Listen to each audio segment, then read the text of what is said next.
യൂഥിത്തിൻ്റെ പുസ്തകം അധ്യായം 3. സമാധാനത്തിനു വേണ്ടി യാചിക്കുന്നു. അവർ ദൂതന്മാരെ അയച്ച് സമാധാനത്തിന് അപേക്ഷിച്ചു. ഇതാ, നബൂഖദ്നേസർ മഹാരാജാവിൻ്റെ ദാസന്മാരായ ഞങ്ങൾ അങ്ങയുടെ മുൻപിൽ സാഷ്ടാംഗം നമസ്കരിക്കുന്നു. അങ്ങേക്കിഷ്ടമുള്ളത് ഞങ്ങളോട് ചെയ്തു കൊള്ളുക. ഞങ്ങളുടെ കെട്ടിടങ്ങളും നിലങ്ങളും ഗോതമ്പ് വയലുകളും കന്നുകാലികളും ആട്ടിൻപറ്റങ്ങളും മേച്ചിൽപ്പുറങ്ങളും അവയുടെ ആലകളുമെല്ലാം ഞങ്ങൾ അങ്ങേക്ക് അടിയറ വയ്ക്കുന്നു. അവയോട് എന്തും ചെയ്തു കൊള്ളുക. ഞങ്ങളുടെ നഗരങ്ങളും അതിലെ നിവാസികളും അങ്ങയുടെ അടിമകളാണ്. അങ്ങയുടെ ഇഷ്ടം പോലെ പ്രവർത്തിച്ചു കൊള്ളുക. ജനങ്ങൾ വന്ന് ഇതെല്ലാം ഹോളോഫർണസിനോട് പറഞ്ഞു. അവൻ സൈന്യസമേതം കടൽ തീരത്തേക്ക് ഇറങ്ങിച്ചെന്നു. മലമുകളിലെ നഗരങ്ങളിൽ സൈനിക താവളങ്ങൾ സ്ഥാപിക്കുകയും അവരിൽ നിന്ന് സമർത്ഥരായ ആളുകളെ തന്നെ സഹായിക്കാൻ നിയോഗിക്കുകയും ചെയ്തു. ഇവരും സമീപ പ്രദേശങ്ങളിലെ ജനങ്ങളും അവനെ മാലയിട്ട് നൃത്തവാദ്യങ്ങളോടെ സ്വീകരിച്ചു. അവൻ അവരുടെ ആരാധനാ മന്ദിരങ്ങൾ തട്ടിത്തകർത്തു. അവരുടെ വിശുദ്ധമായ ഉപവനങ്ങൾ വെട്ടിക്കളഞ്ഞു. കാരണം ജനതകളെല്ലാം നബൂഖദ്നേസറിനെ മാത്രം ആരാധിക്കുന്നതിനും എല്ലാ നാവുകളും ഗോത്രങ്ങളും അവനെ ദൈവമെന്ന് വിളിക്കുന്നതിനും വേണ്ടി സ്ഥലത്തെ സകല ദേവന്മാരെയും നിർമൂലനം ചെയ്യണമെന്ന് ഹോളോഫർണസിന് ആജ്ഞ ലഭിച്ചിരുന്നു. അനന്തരം അവൻ ദോദാനു സമീപം ഉന്നതമായ യൂദാ പർവ്വതനിരയ്ക്ക് അഭിമുഖമായി സ്ഥിതി ചെയ്യുന്ന എസ്ത്രായേലോണിന്റെ അതിർത്തിയിലെത്തി. അവൻ അവിടെ ഗേബയ്ക്കും സ്കിദോപോളിസിനും മധ്യേ പാളയമടിച്ചു. സൈന്യത്തിന് ആവശ്യമായ വിഭവങ്ങൾ ശേഖരിക്കാൻ 1 മാസം മുഴുവൻ അവിടെ താമസിച്ചു. അധ്യായം 4. യൂദാ പ്രതിരോധത്തിനൊരുങ്ങുന്നു. ഇത്രയുമായപ്പോൾ അസീറിയ രാജാവായ നബൂഖദ്നേസറിന്റെ സർവ്വസൈന്യാധിപൻ ഹോളോഫർണസ് ജനതകളോട് ചെയ്ത കാര്യങ്ങളും അവരുടെ ക്ഷേത്രങ്ങളെ കൊള്ളയടിച്ച് നശിപ്പിച്ച രീതിയും യൂദായിലെ ഇസ്രായേൽ ജനം അറിഞ്ഞു. അവന്റെ മുന്നേറ്റത്തിൽ അവർ അത്യന്തം ഭയപ്പെടുകയും ജെറുസലേമിനെയും തങ്ങളുടെ ദൈവമായ കർത്താവിന്റെ ആലയത്തെയും ഓർത്ത് പരിഭ്രമിക്കുകയും ചെയ്തു. അവർ പ്രവാസത്തിൽ നിന്നും മടങ്ങിയെത്തിയിട്ട് കുറച്ചു കാലമേ ആയിരുന്നുള്ളൂ. യൂദാജനം വീണ്ടും ഒന്നുചേരുകയും അശുദ്ധമാക്കപ്പെട്ട വിശുദ്ധ പാത്രങ്ങൾ, ബലിപീഠം, ദേവാലയം എന്നിവ ശുദ്ധീകരിക്കുകയും ചെയ്തിട്ട് ഏറെക്കാലം ആയില്ല. അതിനാൽ അവർ സമരിയായിലെ ഓരോ പ്രവിശ്യയിലേക്കും കോന, ബേത്ത്ഹോറോൺ, ബൽമായിൻ, ജെറീക്കോ, കോബ, അയസോറ, സാലെം താഴ്വര എന്നിവിടങ്ങളിലേക്കും ദൂതന്മാരെ അയച്ചു. അവർ മലമുകളിലെ ഗ്രാമങ്ങൾ കൈയടക്കി സുരക്ഷിതമാക്കി. ഭക്ഷ്യവിഭവങ്ങൾ സംഭരിച്ച് യുദ്ധത്തിനൊരുങ്ങി. കൊയ്ത്തു കഴിഞ്ഞതേ ഉണ്ടായിരുന്നുള്ളൂ. അക്കാലത്ത് ജെറുസലേമിലായിരുന്ന പ്രധാന പുരോഹിതൻ യോവാക്യീം ബത്തൂലിയായിലും ദോദാനു സമീപമുള്ള സമതലത്തിന്റെ എതിർവശത്ത് എസ്ദ്രായേലോണിന് അഭിമുഖമായി സ്ഥിതി ചെയ്യുന്ന ബത്തൊമെസ്തായിമിലും വസിച്ചിരുന്ന ജനങ്ങൾക്ക് മലമ്പാതകളിൽ നിലയുറപ്പിക്കാൻ ആവശ്യപ്പെട്ടുകൊണ്ട് എഴുതി. കാരണം ഇവയിലൂടെ യൂദ ആക്രമിക്കപ്പെടാം. എന്നാൽ പാത ഇടുങ്ങിയതാണ്. കഷ്ടിച്ച് 2 ആളുകൾക്ക് കടക്കാനുള്ള വീതി മാത്രമേയുള്ളൂ. അതിനാൽ കടക്കാൻ ശ്രമിക്കുന്ന ആരെയും നിഷ്പ്രയാസം തടഞ്ഞു നിർത്താം. അങ്ങനെ പ്രധാന പുരോഹിതനായ യോവാക്യീമും ജെറുസലേമിൽ സമ്മേളിച്ച ഇസ്രായേൽ ജനത്തിന്റെ പ്രതിനിധി സഭയും പുറപ്പെടുവിച്ച കൽപ്പന അനുസരിച്ച് ഇസ്രായേൽ ജനം പ്രവർത്തിച്ചു. ഇസ്രായേലിലെ ഓരോരുത്തരും തീക്ഷ്ണതയോടെ ദൈവത്തെ വിളിച്ചപേക്ഷിക്കുകയും കഠിനമായി ഉപവസിച്ച് തങ്ങളെ തന്നെ എളിമപ്പെടുത്തുകയും ചെയ്തു. അവരും ഭാര്യമാരും കുട്ടികളും കന്നുകാലികളും അവിടെ വസിക്കുന്ന വിദേശികളും കൂലിവേലക്കാരും വിലയ്ക്കു വാങ്ങിയ അടിമകളും എല്ലാവരും ചാക്കൊടുത്തു. ജെറുസലേമിൽ ഉണ്ടായിരുന്ന ഇസ്രായേലിലെ എല്ലാ പുരുഷന്മാരും സ്ത്രീകളും കുഞ്ഞുങ്ങളും ദേവാലയത്തിന്റെ മുൻപിൽ സാഷ്ടാംഗം പ്രണമിച്ചു.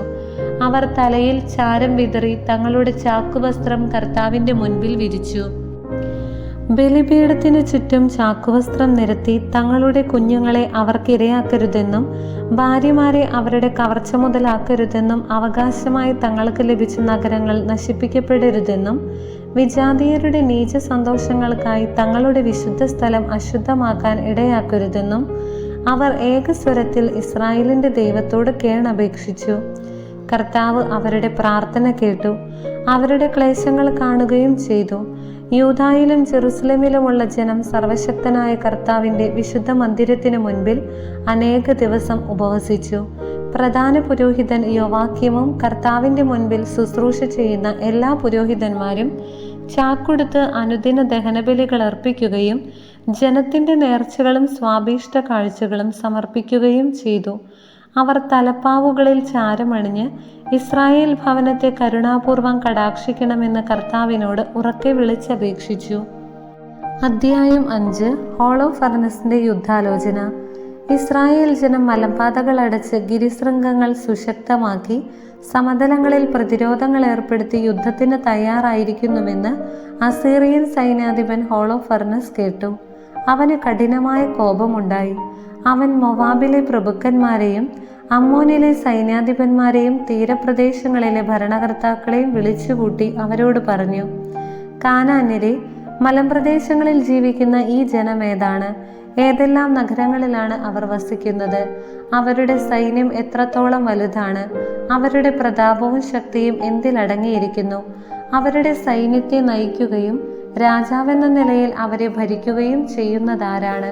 പശ്ചിമ ദിക്കിൽ വസിക്കുന്നവരിൽ ഇവർ മാത്രം എന്നെ വന്നു കാണാൻ വിസമ്മതിച്ചത് എന്തുകൊണ്ടാണ്? ആഗിയോറിന്റെ ഉപദേശം. അമ്മോന്യരുടെ നേതാവ് ആഗിയോർ പറഞ്ഞു, യജമാനൻ ഈ ദാസന്റെ വാക്കു കേട്ടാലും സമീപ മലമ്പ്രദേശത്ത് ജീവിക്കുന്ന ഈ ജനത്തിന്റെ സത്യാവസ്ഥ ഞാൻ പറയാം. ഈ ദാസൻ അസത്യം പറയുകയില്ല. കൽദായ വംശത്തിൽപ്പെട്ടവരാണ് ഈ ജനം. കൽദായയിൽ വസിച്ചിരുന്ന തങ്ങളുടെ പിതാക്കന്മാരുടെ ദേവന്മാരെ ആരാധിക്കാൻ വിസമ്മതിച്ചതിനാൽ ഒരു കാലത്ത് അവർക്ക് മെസൊപ്പൊട്ടോമിയയിൽ പോയി താമസിക്കേണ്ടി വന്നു. ഇവർ പൂർവികന്മാരുടെ മാർഗങ്ങൾ ഉപേക്ഷിച്ച് തങ്ങൾക്കറിയാൻ ഇടയായ സ്വർഗസ്ഥനായ ദൈവത്തെ ആരാധിച്ചു. അതിനാൽ അവരുടെ ദേവന്മാരുടെ മുൻപിൽ നിന്ന് ഇവർ പുറന്തള്ളപ്പെടുകയും മെസൊപ്പൊട്ടോമിയയിലേക്ക് ഓടിപ്പോയി അവിടെ ദീർഘകാലം വസിക്കുകയും ചെയ്തു. തങ്ങൾ ജീവിച്ചിരുന്ന സ്ഥലം വിട്ട് കാനാൻ എന്ന ദേശത്തേക്ക് പോകാൻ അവരുടെ ദൈവം കൽപ്പിച്ചു. അവിടെ വാസമുറപ്പിച്ച് അവർ ധാരാളം സ്വർണവും വെള്ളിയും കന്നുകാലികളും കൊണ്ട് സമ്പന്നരായി. കാനാനിൽ ക്ഷാമം ബാധിച്ചപ്പോൾ അവർ ഈജിപ്തിലേക്ക് പോവുകയും ഭക്ഷണം ലഭിച്ച കാലമത്രയും അവിടെ പാർക്കുകയും ചെയ്തു. അവർ അവിടെ എണ്ണമറ്റ ഒരു വലിയ സമൂഹമായി വർദ്ധിച്ചു. അതിനാൽ ഈജിപ്തിലെ രാജാവ് അവരെ വെറുത്തു. അവൻ അവരെ ഇഷ്ടിക നിർമ്മിക്കാൻ നിയോഗിച്ച് അടിമകളാക്കി പീഡിപ്പിച്ച് മുതലെടുത്തു. അപ്പോൾ അവർ തങ്ങളുടെ ദൈവത്തെ വിളിച്ചപേക്ഷിക്കുകയും അവിടുന്ന് തീരാവ്യാധികളാൽ ഈജിപ്തിനെ മുഴുവൻ പീഡിപ്പിക്കുകയും ചെയ്തു. ഈജിപ്തുകാർ തങ്ങളുടെ കൺമുൻപിൽ നിന്ന് അവരെ ആട്ടിപ്പായിച്ചു. ദൈവം അവരുടെ മുൻപിൽ ചെങ്കടലിനെ വറ്റിച്ചു. അവിടുന്ന് സീനായ്, കാദേശ് ബർണിയ എന്നിവിടങ്ങളിലൂടെ അവരെ നയിക്കുകയും മരുഭൂമിയിൽ ജീവിച്ചിരുന്നവരെ ഓടിച്ചു കളയുകയും ചെയ്തു. അങ്ങനെ അവർ അമോര്യരുടെ നാട്ടിൽ വസിച്ചു. അവർ തങ്ങളുടെ ശക്തി കൊണ്ട് ഹെഷ്ബോൺ നിവാസികളെ നശിപ്പിച്ചു. ജോർദാൻ കടന്ന് മലമ്പ്രദേശമാകെ കൈവശപ്പെടുത്തി. കാനാന്യർ, പെരീസ്യർ, ജബൂസ്യർ, ഷെക്കേംകാർ, ഗിർഗാശ്യർ എന്നിവരെ തുരത്തി ദീർഘകാലം അവർ അവിടെ പാർത്തു. തങ്ങളുടെ ദൈവത്തിനെതിരായി പാപം ചെയ്യാതിരുന്നിടത്തോളം കാലം അവർക്ക് അഭിവൃദ്ധിയുണ്ടായി. പാപത്തെ വെറുക്കുന്ന ദൈവം അവരോട് കൂടെ ഉണ്ടായിരുന്നു. എന്നാൽ അവിടുന്ന് നിർദ്ദേശിച്ച പാതയിൽ നിന്ന് വ്യതിചലിച്ചപ്പോൾ അനേകം യുദ്ധങ്ങളിൽ അവർ ദയനീയമായി പരാജയമടഞ്ഞു. അവർക്ക് വിദേശങ്ങളിലേക്ക് അടിമകളായി പോകേണ്ടി വന്നു. ശത്രുക്കൾ അവരുടെ ദൈവത്തിൻ്റെ ആലയം നിലംപരിചാക്കുകയും നഗരങ്ങൾ പിടിച്ചടക്കുകയും ചെയ്തു. എന്നാൽ ഇപ്പോൾ അവർ തങ്ങളുടെ ദൈവത്തിങ്കിലേക്ക് മടങ്ങി വരികയും ചിതറിക്കപ്പെട്ടു പോയി ദിക്കുകളിൽ നിന്ന് തിരിച്ചു വരികയും വിശുദ്ധ മന്ദിരം സ്ഥിതി ചെയ്യുന്ന ജെറുസലേം കൈവശമാക്കുകയും വിജനമായ മലമ്പ്രദേശത്ത് വാസമുറപ്പിക്കുകയും ചെയ്തിരിക്കുന്നു.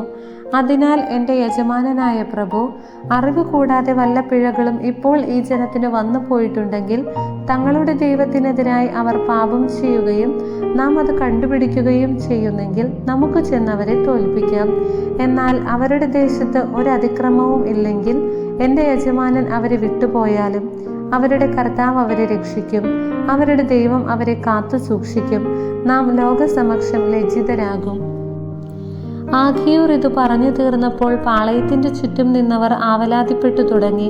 ഹോളോഫർണസിന്റെ സേനാനായകന്മാരും കടൽ തീരത്തു നിന്നും മൊവാബിൽ നിന്നും വന്നവരും അവനെ വധിക്കണമെന്ന് നിർബന്ധം പിടിച്ചു. അവർ പറഞ്ഞു, ഇസ്രായേലിനെ ഞങ്ങൾ ഭയപ്പെടുകയില്ല. യുദ്ധം ചെയ്യുന്നതിന് ശക്തിയോ കഴിവോ ഇല്ലാത്ത ജനതയാണവർ. ഹോളോഫർണസ് പ്രഭു, നമുക്ക് കയറി ചെല്ലാം. അങ്ങയുടെ വൻപിച്ച സൈന്യം അവരെ ഗ്രസിക്കും. അധ്യായം 6. ആഗിയോറിനെ യഹൂദർക്ക് ഏൽപ്പിച്ചു കൊടുക്കുന്നു.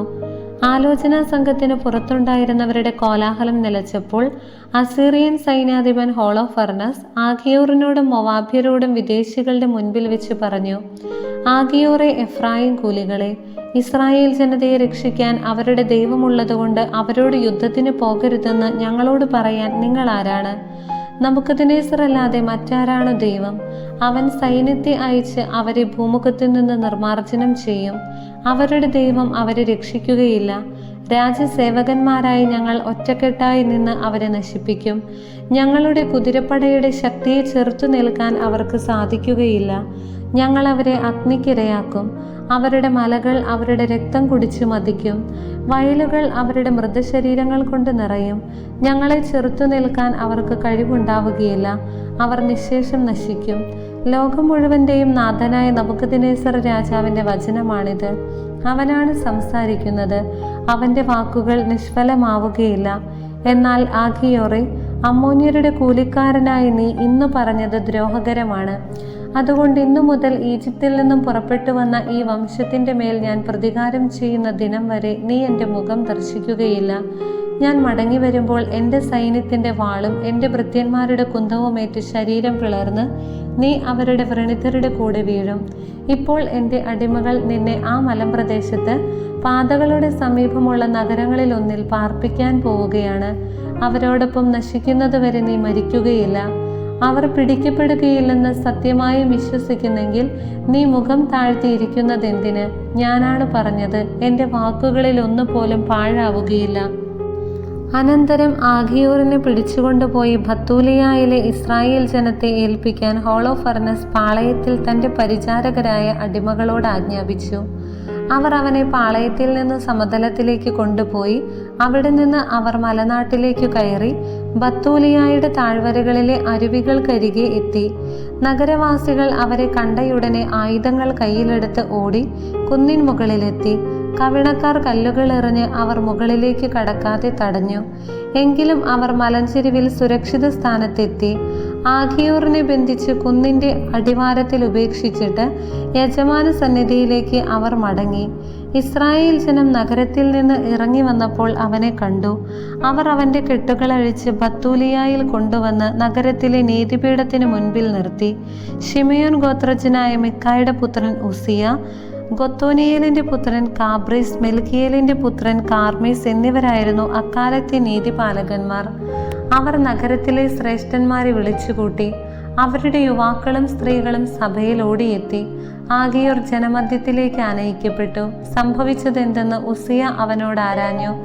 ഹോളോഫർണസിന്റെ സദസ്സിൽ നടന്നതും അസീറിയൻ നേതാക്കന്മാരുടെ മുൻപിൽ താൻ പറഞ്ഞതും ഇസ്രായേൽ ഭവനത്തിനെതിരെ അങ്ങേയറ്റം ധിക്കാരത്തോടെ ഹോളോഫർണസ് ജൽപ്പിച്ചതുമായ കാര്യങ്ങൾ അവൻ വെളിപ്പെടുത്തി. അപ്പോൾ ജനം ദൈവത്തെ സാഷ്ടാംഗം നമസ്കരിച്ച് ആരാധിച്ചു. അവർ അവിടത്തോട് നിലവിളിച്ചപേക്ഷിച്ചു: സ്വർഗത്തിന്റെ ദൈവമായ കർത്താവേ, അവരുടെ അഹങ്കാരം കാണണമേ. ഞങ്ങളുടെ ജനത്തിന് ഏൽക്കുന്ന അപമാനമോർത്ത് അവിടുന്ന് കരുണ കാണിക്കണമേ. അവിടുത്തെ സമർപ്പിത ജനതയെ കടാക്ഷിക്കണമേ. അവർ ആഗിയോറിനെ ആശ്വസിപ്പിക്കുകയും മുക്തകണ്ഠം പ്രശംസിക്കുകയും ചെയ്തു. ഉസിയ അവനെ സദസ്സിൽ നിന്ന് തൻ്റെ ഭവനത്തിലേക്ക് കൊണ്ടുപോവുകയും ശ്രേഷ്ഠന്മാർക്ക് ഒരു വിരുന്ന് നൽകുകയും ചെയ്തു. തങ്ങളെ സഹായിക്കണമേ എന്ന് അവർ രാത്രി മുഴുവൻ ഇസ്രായേലിൻ്റെ ദൈവത്തെ വിളിച്ചപേക്ഷിച്ചു. ദൈവമായ കർത്താവിന് സ്തുതി.